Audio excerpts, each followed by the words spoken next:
aBlogtoWatch. Please subscribe to our videos on YouTube and like this video if you find it useful.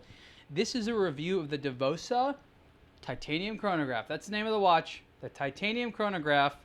I guess that means they're not allowed to release any other titanium chronographs without the risk of having to have a confusion among their consumer base of which titanium chronograph do you mean? But aside from the sort of merely descriptive name, I really like this watch a lot. This is a surprising watch. This is the first Davosa watch that I've personally reviewed myself.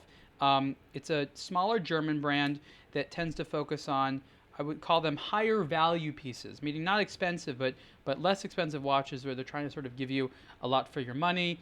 They sort of play with some core iconic designs, kind of mix it up a little bit. I wouldn't say that their pieces are extremely original, but what they lack, perhaps in originality, I think they make up for a lot in sort of like value to price ratio, good detailing, things like this. So this is their sort of newest sport watch, and it's big. It's 48.5 millimeters wide, but it's only 11.5 millimeters thick, which is not too bad. Let's put it on. You can see that this is sort of on the larger side of the spectrum of what I can wear, but I like the sort of thick leather strap here. I like how it's tapered. I like that titanium buckle. So there it is. That's it on the wrist. The titanium chronograph. There's a few versions of it. This one has the, I guess it's a titanium colored dial with the black subdials. If you look at the bezel, it's clearly inspired by the Audemars Piguet Royal Oak, but they made a little difference, a little bit different here. Rather than having 8 screws or 10 screws, they decided to have 12 screws. And they put 1 screw for every hour marker, which makes sense. It looks a little cluttered, I could say. It looks like there's a lot of screws on the bezel, but you know what? It works. It works. It's a very legible piece. I like the sapphire crystal. They use a nice flat sapphire crystal, not a lot of glare. You can, in some angles, you can just look like you're seeing right through the dial. I enjoy that. Very legible hands, good size, good amount of lume. The polished hands and hour markers are done the right way with a flat polishing, so it doesn't create glare. That's a little thing that a lot of big brands get wrong. The chronograph subdials are slightly recessed a little bit. They got that nice sort of, they called snailing to them, the little circular patterns on there. The movement is a Swiss ETA Valjo 7750 chronograph, so it's just a stock 7750, but it's nicely done, and it's a very useful movement. I'll just take off that plastic protector there. So you can see, it's a basic 7750, a little bit where they got their stamp on the rotor there. The Davosa logo is on the exhibition crystal on the back. Water resistant to 50 meters, so it's not the deepest. It's not really a dive watch. It's more of a dive style. Well, it's not really a dive style watch at all. It's just, it looks like it wants to be a diver. Come on, with all those screws and that size. I like the integration here of the chronograph pushers. It looks it's nicely done as part of the crown guard.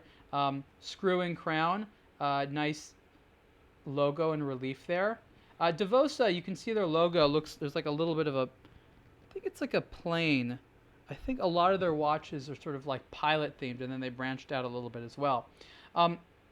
Like I said, for the money, which is under $2,000, there is a lot of watch here. There really is a lot of watch.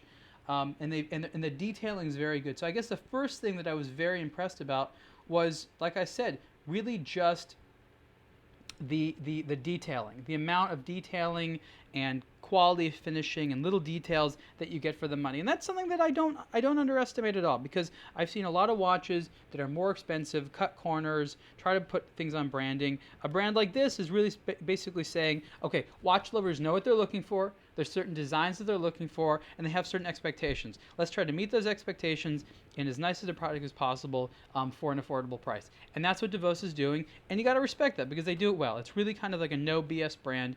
And while not all of their designs are something you might be into, or you might want a little bit more of a quote name brand, I think for people who are more interested in exploring smaller brands, what they have to offer, Davosa has definitely proven that they do some good stuff.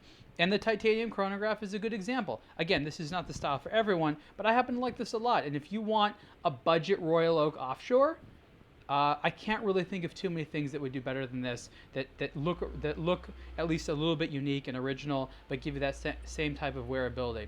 So again, this is the Davosa titanium chronograph.